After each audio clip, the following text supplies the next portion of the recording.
All right, last week we looked at expressions and how we can simplify them. This week we're going to be focusing on two-step equations and how we solve two-step.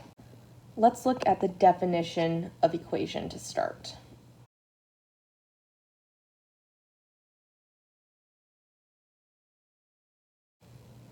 So an equation is a statement that two expressions are equal. So last week we looked at a bunch of different expressions and we simplified them. Let's look at an example of when we equate two expressions.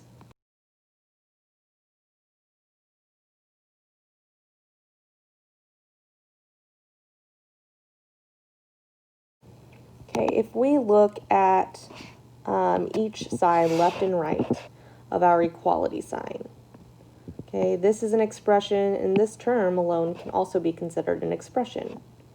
All right, and we're going to set 2x equal to 4.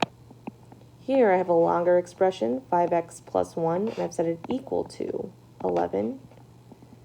And then I have 2 times 3x plus 1, and that's equal to 7x. All right, so let's go ahead and look at how we would go about solving these. So you can see here, I tried to use the guess and check method. I plugged in 1, 2 times 1 equaled 3, and that wasn't correct. So then I plugged in 2, and that gave me 4. And the guess and check method suits me just fine for this first one. Let's look at another one, though. All right, so I start by plugging in 1,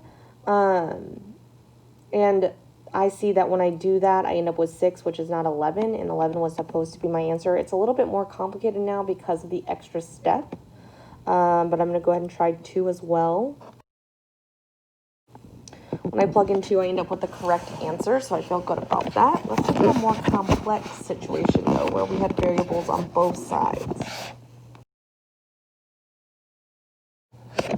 Okay, and just looking at this, I can see that this process of guess and check is getting way more complicated, and maybe this is going to give me the right answer, maybe it's not, but if it's not, I'm just creating a lot of extra work for myself.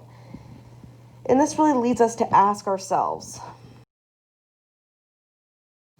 how can I solve increasingly complex equations without using guess and check?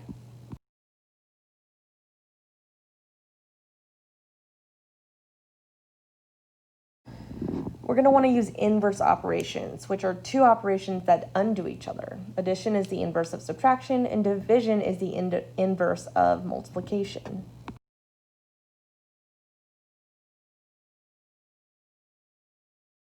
Let's look at an example of using addition and subtraction to solve.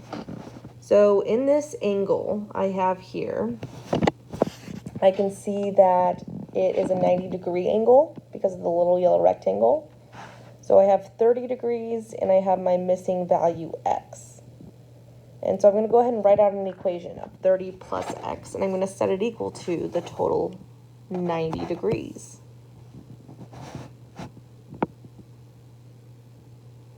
And now I'm going to I'm going to get rid of this positive 30 by subtracting it from both sides. So I'm removing the guess and check by taking 90 minus 30, and that leaves me with x equals 60.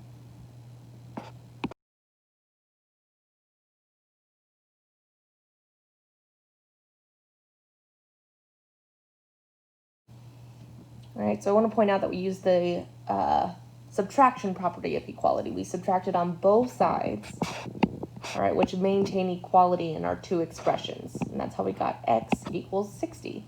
Let's look at two more algebraic examples.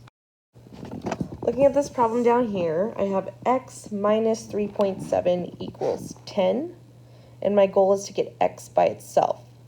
So once again, I'm going to use inverse operations. Because I have this minus 3.7, I'm going to undo that by using plus 3.7 on both sides. By adding this to both sides, I end up with x by itself equals 13.7. Right, and here we have used the addition property of equality.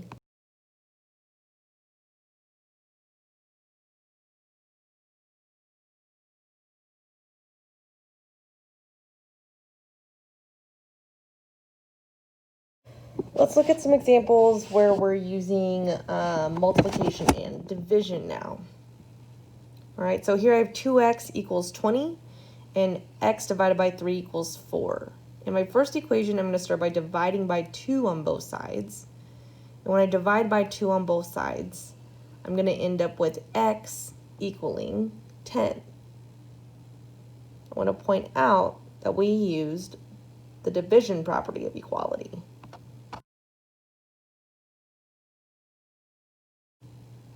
If we look at our next example, this is how we write division. X divided by, or it's one way to write division, x divided by 3 equals 4. Right, 3 being in the denominator makes it division. To undo that, we're going to multiply both sides by 3. And when we multiply both sides by 3, we end up with x equals 12. I want to point out that by using these inverse operations, we are isolating the variable to be by itself. So when we divided on both sides by 2 or multiplied on both sides by 3, we're getting rid of the denominator or the coefficient. And then I also want to point out that in this last problem, we used the multiplication property.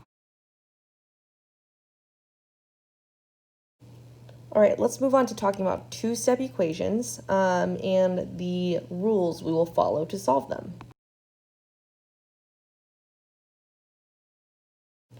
Okay, anytime we are solving two-step equations, we're going to follow the same 2 steps.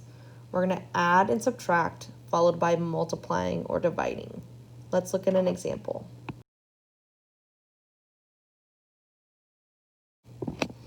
In this problem, we once again have a 90-degree angle, which is represented by this little 90-degree symbol here. All right, I know that if I take these two angles that I have, 60 and 2x, and I add them together, then their sum is going to be 90. Now I'm going to use my 2-step process.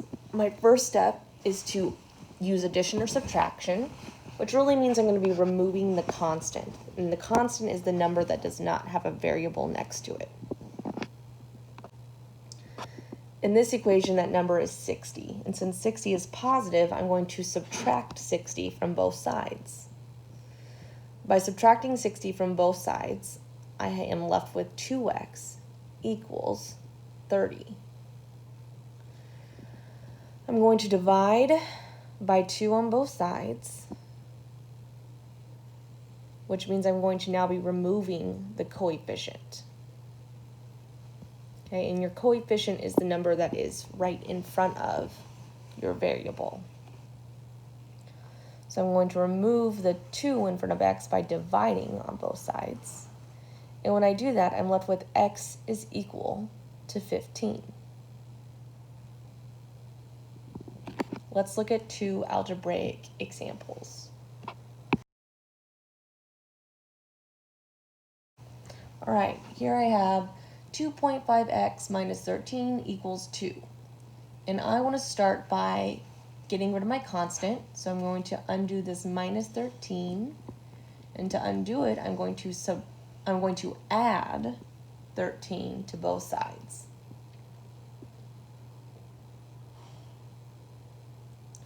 Once I've done that, I'm left with 2.5x is equal to 15.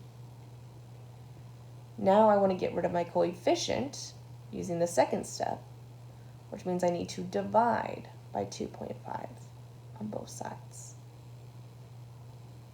And that leaves me with x equals 6.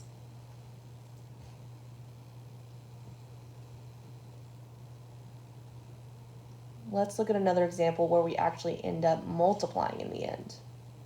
I need to start by getting rid of my minus 1, my constant.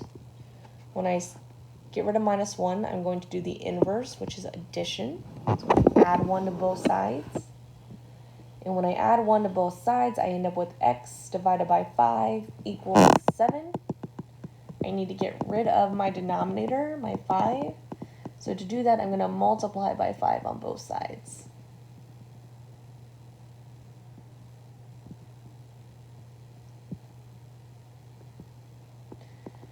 When I multiply by 5 on both sides, I end up with x equals 35.